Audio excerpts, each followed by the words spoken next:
Hello! In this video I will show you how to install ChatGPT Widget on Redmi 4 Turbo.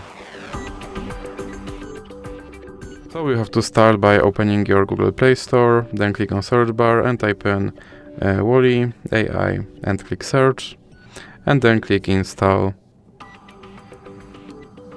And now you can click open, and then click on this button to skip introduction and click open permissions. Then select the AI assistant and click here to allow this app to display over other apps, and then you can go back. Now go back again and click start. And as you can see right here, there's my ChatGPT widget, and I can open him and I can tell him to do something.